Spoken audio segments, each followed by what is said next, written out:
असणं आणि नसणं याच्यात फक्त एका श्वासाचा अंतर असतो. पण आपण त्या श्वासाला गृहीत धरतो.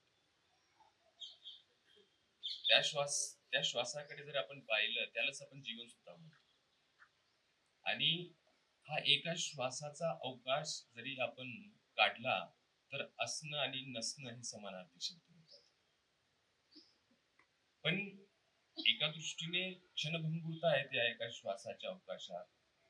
पण तोच अवकाश त्या अवकाशाकडे आपण नैतिक बुद्धीने जरी पाहिलं तर आपला जीवनाकडे पाहण्याचा दृष्टिकोन त्याच्यात मूलभूत आणि मूलगामी बदल होत असतो. पण त्याच अवकाशाला आपण गृहीत धरून त्या अवकाशाला आपण सत्याचा अवकाश न करता सत्तेचा अवकाश करून टाकतो. सध्याची जी परिस्थिती चालू आहे मित्रांनो, आपल्या सगळ्यांना ठाऊक आहे. सत्ता आणि सत्य याच्यात हरकत करण्यात आलेली आहे. सत्ता आणि नीती याच्यात हरकत करण्यात आली. सत्ता आणि सत्य, सत्ता आणि नीती यात हरकत करावीच लागते असे अनेक जे राजकीय तत्ववेत्ते आहेत ते मांडून गेले. पण या सगळ्या राजकीय तत्ववेत्यांना छेद देणारं फक्त तत्वज्ञान नव्हे तर कृतीतून जीवनातून ज्यांनी हे सिद्ध केलं ते म्हणजे महात्मा गांधी. खरं तर महात्मा गांधी आपल्या भारतात जागोजागी हे नाव आपल्याला ऐकायला मिळतं. त्यांच्या प्रतिमांसमोर आपण नतमस्तक होतो. पण आपल्याला लक्षात येतंय आणि पावलोपावली आपण अनुभव घेतो की महात्मा गांधी म्हणजे सत्याचा समानार्थी शब्द. पण गांधींचं नामस्मरण करताच आपण सत्याचा अवकाश संपत आहोत हे आपण रोज अनुभवतो आहोत. माझ्यासारख्याचे 10 मधून 3 कार्यक्रम रद्द केलेच जातात. आता मी असं काय मांडत असेल की वरून आदेश येतो की यांना तुम्ही बोलवलंच कसं. तर 10 मधून सरासरी मला आता सवय झालेली आहे की 10 मधून 3 कार्यक्रम रद्द होतात, 3 चे 4 होतील, 4 चे 5 होतील, कदाचित एक सुद्धा कार्यक्रम होणार नाही. पण याचा अर्थ असा थोडीच आहे की आपण सत्याग्रह सोडून द्यावा. वाईट कशा गोष्टीचं वाटतं ते की कारण महात्मा गांधींचं नाव हे जागोजागी आहे, पावलोपावली आहे. पण आपण प्रतिमा समोर नतमस्तक होतो. पण जे महात्मा गांधींचे मारेकरी ठरलेले आहेत त्यांच्याशी आपण जाताना आपल्याला काहीच संकोच वाटत नाही. ही जी दांभिकता आहे ही आपल्या ऍक्च्युली जीवनाचा सार झालेला आहे सध्या.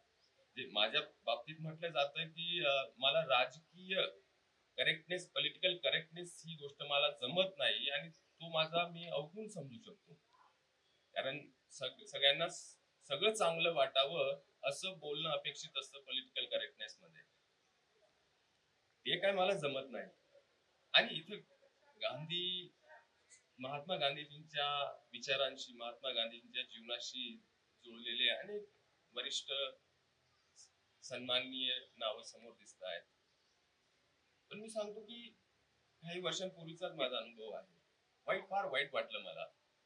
जळगाव मध्ये मोठं गांधी स्मारक आहे. भेट द्यायला गेलो मी.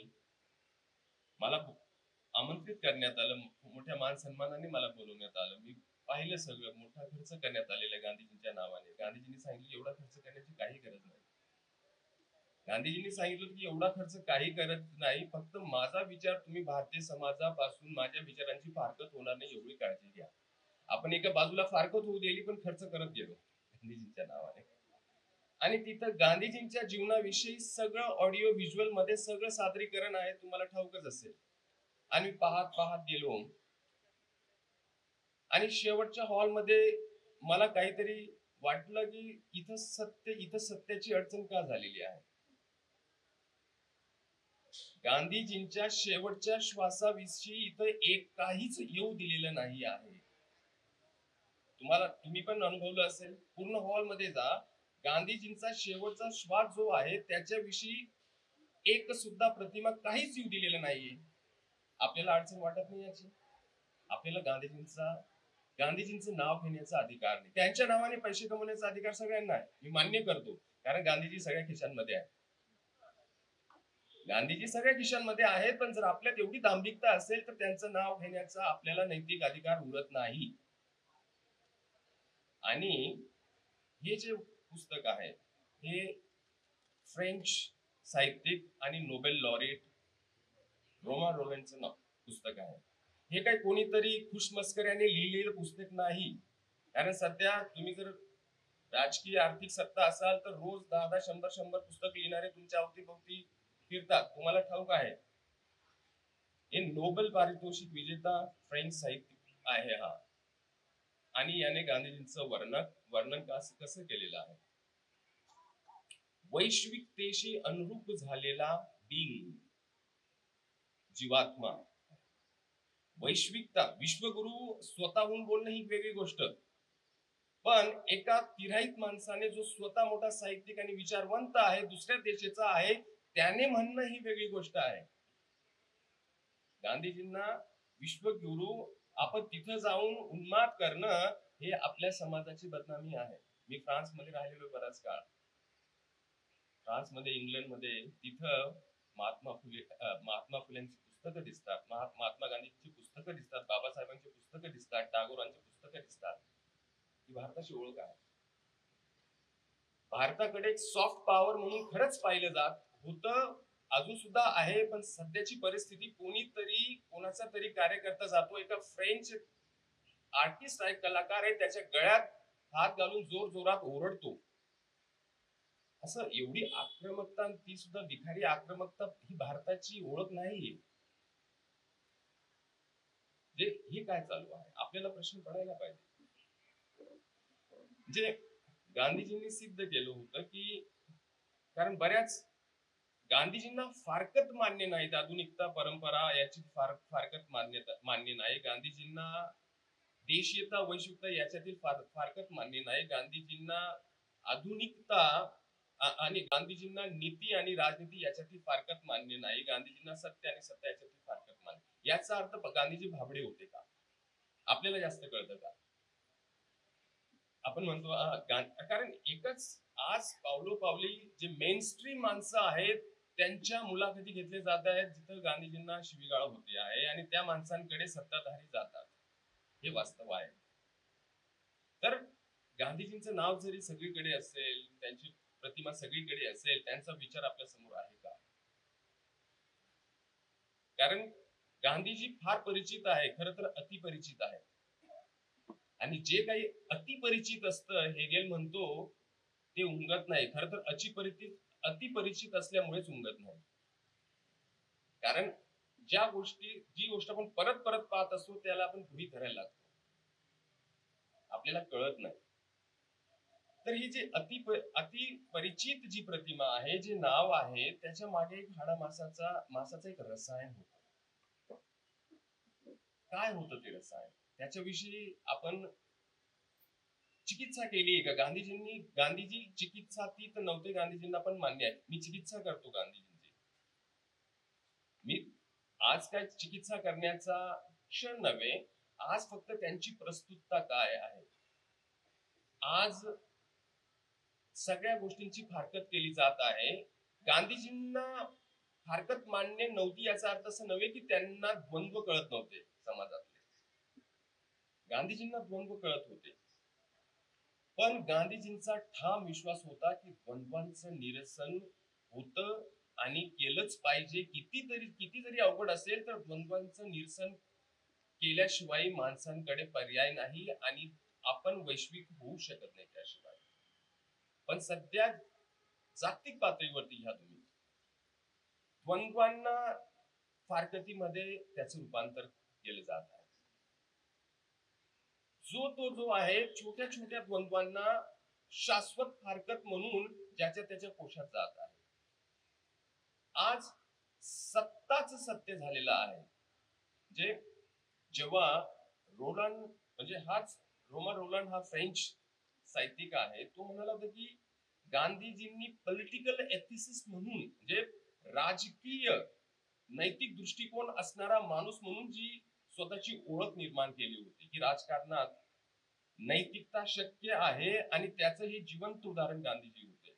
आणि त्यांनी हे सुद्धा सिद्ध केलं होतं की जी युरोपचं इथे चिकित्सा आहे या पुस्तकात, हा स्वतः युरोपियन माणूस आहे, पण युरोपच्या त्या राक्षसी शक्तीपुढे एक सामान्य माणसाची आत्मप्रतिष्ठा महत्वाची ठरू शकते. त्याचं उदाहरण म्हणजे महात्मा गांधी.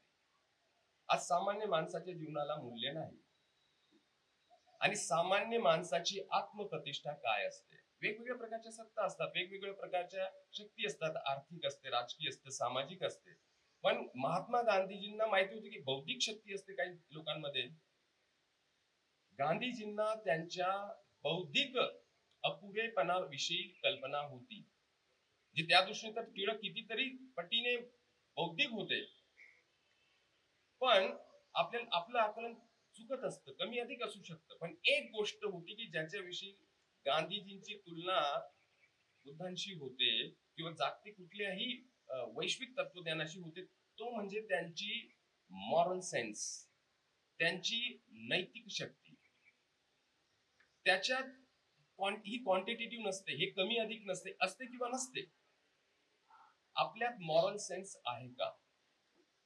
आणि या मॉरल सेन्स मधून, या नैतिक भावनेतून येणारी जी शक्ती असते, तुम्ही तिला आत्मशक्ती म्हणू शकता. एकदाची ती जागृत झाली तर तुम्हाला कोणाच्याही समोर शरण जाण्याची गरज भासत नाही. म्हणून गांधीजी कोणासमोरही शरण गेले नाही. ते दुर्बलांच्या जवळ गेले, कारण त्यांना लक्षात आलं होतं की ही जी हा जो मॉरल सेन्स आहे, ही जी नैतिक शक्ती आहे, ती जी आहे ती वैश्विक आहे. ती जागृत झाली तर कुठलाही, कोणी ट्रम्प असू द्या, काही असू द्या, त्याला शरण जावं लागेल. तुम्हाला शरण जाण्याची गरज नाही. आजच्या काळात विचार करा, गांधीजी राहिले असते आणि असा ट्रम्प राहिले असते तर त्या काळी पण अनेक ट्रम्प होते, असं नव्हते तेव्हा ट्रम्प नव्हते, त्या काळी सुद्धा ट्रम्प होते. गांधीजींनी असं हत्यार उगारलं असतं की ट्रम्पला नतमस्तकच व्हावं लागलं असतं.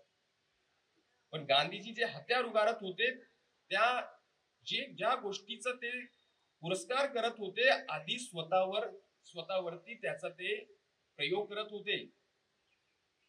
त्यांच्यात दांभिकता नव्हती त्यांच्यात, आणि त्यांना ते पण हाडामासाचाच माणूस होता गांधीजी. म्हणून आईन्स्टाईनला काही खोटं बोलायची गरज नाही, किंवा त्याला नाही की अरे बाबा एवढे तुझ्या अकाउंट मध्ये पोहोचतील असं 2-3 विधानं ट्विट करून टाक, अशी गोष्ट नाही. आईन्स्टाईन आहे तो भौतिक जगाचं सत्याचा उलगडा करणारा माणूस आहे. तो म्हणालेला त्याच्या शब्दांचा मी जरी इथं उल्लेख केला तर, जगाच्या पाठीवरती हाडामासाचा असा माणूस होऊन गेला, येणाऱ्या पिढींचा विश्वास बसणार नाही. हे काय असं काही सगळ्यांना की वरून आलेला आदेश म्हणून ट्विट करा अशातलं प्रकरण नाहीये. सध्याच्या पद्धतीने चित्र निर्माण केलं जातं. सगळे सेलिब्रिटी एकाच प्रकारचे ट्विट करायला लागतात, आहे ना? सगळेच एकच, भाषा सुद्धा एकच, सगळे कॉमा मात्रा सगळे एकच यायला लागतात. आईन्स्टाईन त्याच्यातला नव्हता, आपण सगळ्यांना मान्य करावं लागेल. पण हा हाडामासाचाच माणूस होता. आणि हाडामासाचा माणूस असणं काय असतं, गांधीजींना त्याचा साक्षात्कार झाला होता. गांधीजींना माहिती होतं की असणं आणि नसणं याच्यात फक्त एका श्वासाचं अंतर असतं, आणि आपण त्या श्वासाच्या प्रती प्रामाणिक राहिलो तर त्याची भीती उरत नाही आपल्याला, आपण गृहीत सुद्धा धरत नाही. आणि त्यामुळेच त्याची जेव्हा भीती उरत नाही, आणि तो जो अवकाश आहे एका श्वासाचा, आपलं जीवन फक्त एका श्वासाचा अवकाश आहे, वाढत जातात किंवा कमी होत जातात किंवा संपतात, पण त्याचं रूपांतर नैतिक बळाच्या आधारावरती वैश्विकतेशी एकरूप होता येतं, असं गांधीजींनी सिद्ध केलेलं आहे. म्हणून त्यांना भीती नव्हती. भीती तेव्हाच होते जेव्हा आपल्यातला जो नैतिक सेन्स आहे, जो मॉरल सेन्स आहे, तो मृतप्राय असतो. आपल्याला मरणाची भीती असते. गांधीजींना कधीच नव्हती मरणाची भीती. जेव्हा तुम्ही वैश्विकतेशी एकरूप होतात, मरणाची भीती कशाला?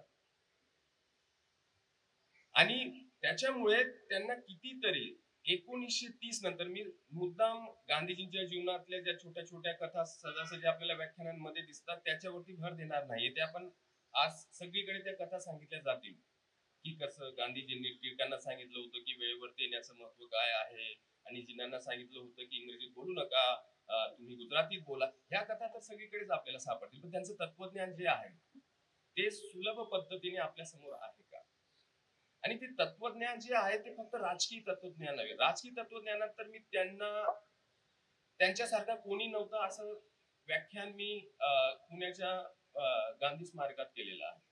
आणि ते म्हणजे की मी गांधीवादी वगैरे आहे म्हणून नव्हतं केलं, कारण सगळ्यांना माहिती मी गांधीवादी नाही. मी एक अभ्यासक आहे आणि अभ्यासक कुठलाही वादी नसतो. कारण वादी होताना थोडा स्वार्थ असतोच वादात. भांडणे करा किंवा नका करू, पण वादी जेव्हा होतं तेव्हा गांधी सुद्धा कुठले वादी नव्हते ना.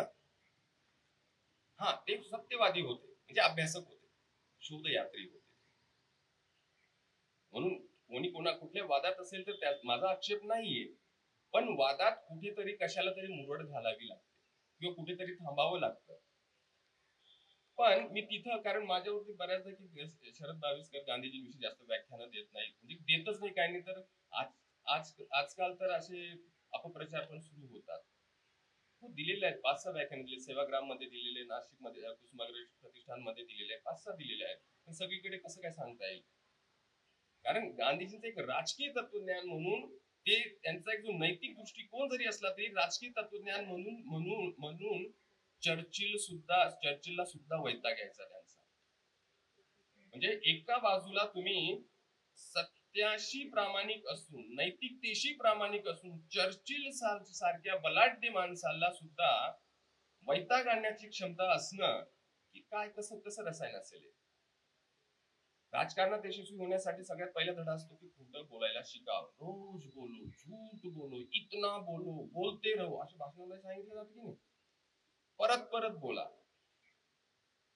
पण तसं नव्हतं, कारण गांधीजींनी छोटा आणि मोठा याच्यातला फरक कधीच केलेला नाही. गांधीजींनी सत्याच्या दृष्टिकोनातून, मग ते छोटं जरी असेल तरी ते सुद्धा त्यांना खटकत असेल. छोटं जरी असेल, आता काय छोट्या छोट्या गोष्टींकडे आपण मोठी माणसं दुर्लक्ष करायला पाहिजे. गांधीजींकडे ही सुद्धा फारकत नव्हती, छोटा आणि मोठ्यातली फारकत. छोट्या मुलाच्या व्यवहाराकडे जसं पाहतो तसं मोठ्यांच्या व्यवहाराकडे, कारण त्यांच्यात छोटं मोठ्या सगळ्या फारकतीच नव्हत्या.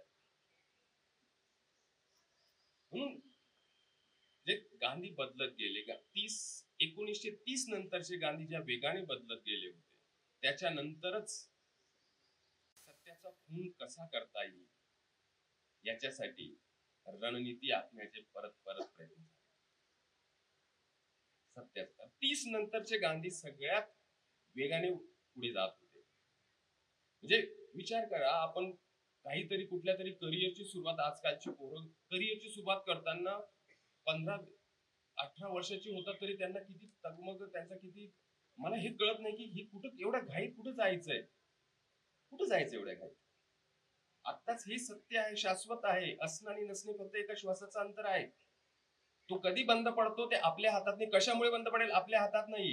एवढी घाई कशासाठी? जे, आणि याच्यासाठी मी उल्लेख करतो की मुलं ही करिअरवादी जे मुलं आहेत, त्यांचा जो समाजाकडे, जीवनाकडे, जगाकडे पाहण्याचा दृष्टिकोन जो आहे तो त्याचा विस्तारच होत नाहीये. काहीतरी कुठंतरी टनल, करिअर नावाचं टनल मिळेल का, मिळाल्यावरती त्याच्यात उडी घेऊन त्या अंधार वाटेने ते जीवन जगत असतात.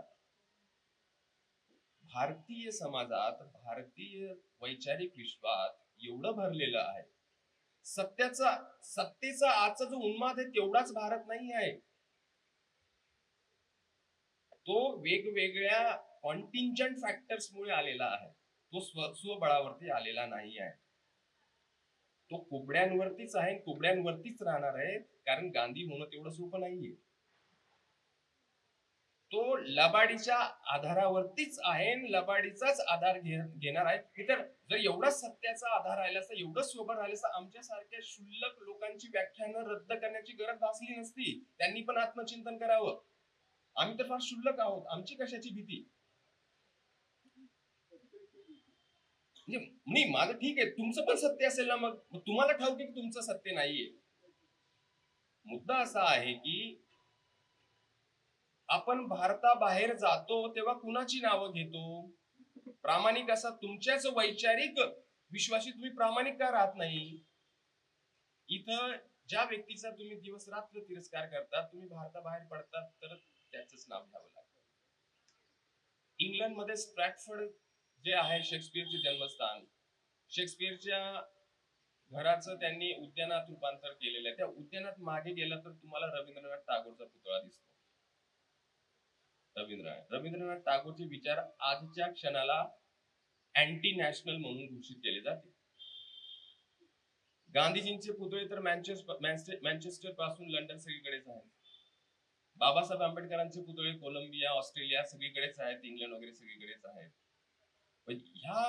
यांची नावं घेतली जातात आपल्याकडे, पण इथे जी कोर जो आहे या राजकारणाचा, त्या कोर मध्ये ही माणसं चालत नाही. आणि ह्या माणसाचे जे प्रामाणिक पाईक आहेत त्यांचं खच्चीकरण कसं केलं जाईल याची व्यवस्था केली जाते. म्हणजे मी फक्त विद्यार्थ्यांच्या बाजूने उभा राहिलो होतो जेएनयू मध्ये. मी काय राजकीय पक्षाशी संबंधित नव्हतो, विद्यार्थी संघटनेशी संबंधित नव्हतो. फक्त विद्यार्थ्यांवरती अन्याय होत आहे जेएनयू मध्ये म्हणून मी एका ठिकाणी सामाजिक न्यायावरती भाषण दिलं. माझ्यावरती आज चार्जशीट आहे एखाद्या अपराधीचा. आणि तरी पण आपण दांभिकतेत आणि लवाडीत जगत आहोत की सगळं सुरळीत चालू आहे म्हणून. एकीकडे पावलोपावली गांधीजींचा रोज बळी दिला जातो, कारण गांधीजी सत्याचे समानार्थी शब्द आहे. आपण गांधीजींचं पण नाव घेत आहोत आणि लवाडीत जगत आहोत. आपल्याला माना किंवा नका मानू, कुठेतरी सगळ्यांमध्ये कॉन्शियन्स, सत्सविवेक बुद्धी आणि मॉरल सेन्स असतो. तुम्हाला तो झोपू देणार नाही, तुम्ही कितीही जरी लबाडीत जगत असाल कधीही झोपू देणार नाही. आमच्या सारख्यांना त्रास जरी झाला तरी आम्ही व्यवस्थितच झोपू. किती जरी शेकडो कोटी जरी कमवले तरी तुम्हाला झोप येणार नाही जे जे लबाडीत जगत आहे. हे लिहून घ्या तुम्ही. मी तत्वज्ञानाचा अभ्यासक म्हणून म्हणतोय की आम्ही जी निवड केलेली आहे ती काही मूर्खपणाची नव्हे, त्याच्या मागे आमचा पण एक नैतिक दृष्टिकोन आहे. याचा अर्थ नव्हे की जे नैतिक दृष्टिकोनाचा आग्रह धरतात त्यांना भारताची पडलेली, तीच तर आपली सॉफ्ट पॉवर आहे.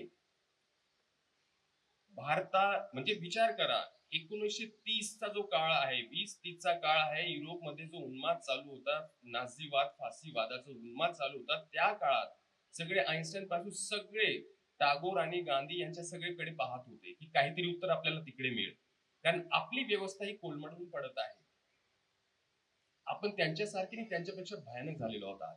ते खोटे बोलतात, ते ट्विटरवरती खोटं बोलतात, आपण त्यांच्यापेक्षा जास्त बोलू पाहतो. पण ट्रम्पला तुम्ही हरू शकणार नाही खोटं बोलण्याच्या बाबतीत, तो तुमचा बापच आहे. ट्रम्पची बराबरी करता येणार नाही. काही केलं तुम्ही बोला, मी असं केलं तो सांगतो मी केलं म्हणून. तुम्ही सत्याच्या मार्गी गेले असता तर ट्रम्प खोटा आहे खोटं म्हणूनच राहिला असता. आता काय की तो मोठा खोटा, तुम्ही छोटा खोटा, फरक एवढाच उरला ना. आणि हे भारताच्या प्रतिमेचा प्रश्न आहे.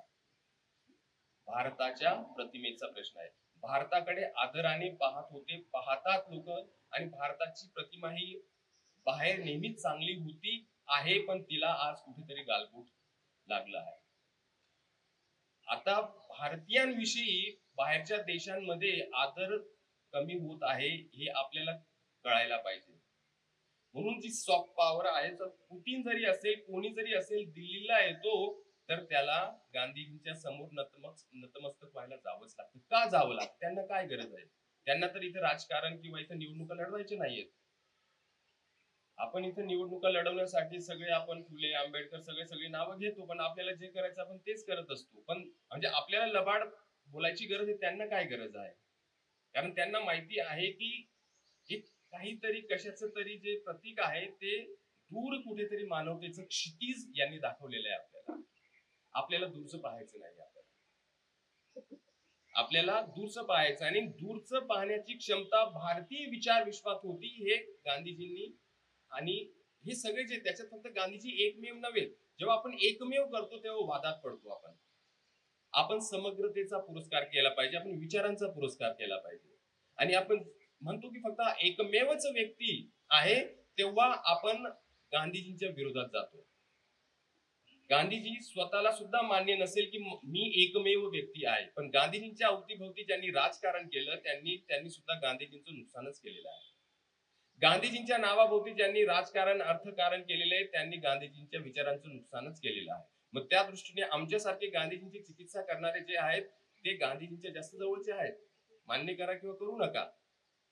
गांधीजींचं चलन म्हणून वापरणारे जे आहेत ते आणि गांधीजींचे मारेकरी यांच्यात धुसरशी रेषा आहे, मला जास्त मोठा फरक दिसत नाहीये. नाहीतर आज ही परिस्थिती उद्भवली नसती. आज जी परिस्थिती आहे, गांधीजींच्या नावाने आपली पोटं भरणारे आणि गांधीजींच्या विचाराशी काही घेणं देणं नसणारी जी लोक आहेत ती आणि गांधीजींवरती गोळ्या झाडणारी यांच्यात फरक किती आहे सांगा मला. बळकटी करणारे, हाताची बळकटी करणारे पण तेच आहे. म्हणून गांधीजींना हे माहिती होतं, म्हणून गांधीजींनी हा भेद केलेला नाही. गांधीजींनी जे आहे की प्रोटेक्शन घेतलेलं नाही कधी. गांधीजींची सुरक्षेविषयी काय काय होणार काय आहे, कारण जो माणूस जो आहे असणं आणि नसणं हे जे आहे याच्यातली जी श्वासाचं जे अंतर आहे त्याच्याविषयी त्याच्या एवढी जाणीव असते की तिथं मात्र ही वैश्विक समानता असते, त्याला खात्री होती. म्हणून साधं जगणं, सामान्य जगणं, कारण तो श्वास सामान्यच आहे. किती जरी कोट्यावधीची संपत्ती असली तरी. म्हणून सेवाग्राम असू द्या, कुठेही असू द्या, त्यांचं राहणीमान पहा. खरंच सांगा, गांधीजींच्या नावाने मोठमोठे जे पक्ष उभे राहिलेले आहेत किंवा मोठमोठे साम्राज्य उभे राहिलेले आहेत, त्यांचं राहणीमान व्यवस्थित प्रामाणिकपणे आत्मचिंतन करूया, कारण चिंतनाचा दिवस आहे आज, पुण्यस्मरणाचा दिवस आहे. लाज वाटेल आपल्याला. खरी प्रतिमा आपल्या समोर, कारण कोणाला मला माहिती नसेल पण सगळ्यांना माहिती असेल आपली प्रतिमा काय आहे, आपण काय करतो, कोणासोबत बसतो, मारेकऱ्यांसोबत आहोत की सत्याचा आग्रह धरणाऱ्यांसोबत आहोत. म्हणून परवाच्या दिवशी जी दुर्घटना घडली तो एका प्रकारे सगळ्यांना तो आठवण करून देणारा क्षण आहे की जीवन असं आहे. कारण आपल्या असणं आणि नसण्याच्या तो श्वासाच्या अंतरात आपण जे करतो त्याच्या असंख्यांचे जे श्वास आहे त्याचं पण धोरणाची जबाबदारी आपल्यावरती येत असते. मग त्याचा वापर आपण कसा करतो. कुठली पॉवर पोझिशन असू द्या तुम्ही, शिक्षक हे सुद्धा पॉवर पोझिशन आहे. शिक्षक ही फार महत्वाची पॉवर पोझिशन आहे. गांधीजींनी पॉवर याचा तिरस्कार केलेला नाही, म्हणून सांगू त्यांना फारकती मान्य नाही. सत्ता आणि सत्य याच्यातली फारकत गांधीजी मान्य करत नाही. कारण नाही, ज्यांचं सत्याशी घेणं देणं असतं त्यांनी सत्तेकडे जाऊ नये. गांधी सगळ्यात मोठे राजकीय तत्त्वज्ञ होऊन गेलेले आहेत, पण सत्तेचा वापर कसा होतो तिथं गांधीजींनी आपण दक्षता बाळगायला पाहिजे, ते गेले पाहिजे. सत्तेचा त्यांनी दुस्वास केलेला नाही. आपल्याला जे पावलोपावली जे परलोकवादी तत्वज्ञान काय शिकवतात की ऐहिक जीवन काय आहे, ही सत्ता काय, याच्यापासून तुम्ही लांब राहा, याच्याविषयी विचार करू नका, याच्याविषयी प्रश्न विचारू नका, हे तुमचे नाहीयेत. गांधीजींनी त्याला मध्यवर्ती स्थान दिलेलं आहे ऐहिक जीवनाला. कारण ऐहिक आणि पारलौकिक ही सुद्धा फारकत मान्य नाही गांधीजींना. हे तत्वज्ञान एवढं सोपं तत्वज्ञान नाहीये आणि एवढं सामान्य पण नाही. ते अतिसामान्य आहे पण सामान्यांच्या जवळचं आहे ते. म्हणून आपल्याला काही जरी प्रश्न कोणीतरी विचार नाही, इथं राजकारण नको, भीती कशाची तुम्हाला. म्हणजे इथं राजकारण नको याचा अर्थ आहे की सत्य बोलू नका. राजकारण गांधीजींना माहिती होती सगळं राजकारण असतं. मग त्यांचं आता राजकीय तत्वज्ञ म्हणून दोन शब्द जरी सांगायचे झाले गांधीजींविषयी. गांधीजी कुठल्या काळात होते? आजच्या काळापेक्षा भयानक काळ होता. आधी तर पारतंत्र्य, म्हणजे असं नाही की काहीतरी घटना आपल्याला मदतीला येईल. दुसरं, त्यांना एकाच वेळी 4-5 चौकटींशी त्यांचा संघर्ष होता. पहिली चौकट ही तर होती की साम्राज्यवादाची चौकट होती. दुसरी चौकट एका बाजूला ज्यांनी सामाजिक प्रश्नाला काँग्रेसमध्ये येऊच दिलं नव्हतं त्यांच्याशी होती. भारतीय काँग्रेसची जी स्थापना आहे ती 19व्या शतकाच्या उत्तरार्धातली आहे.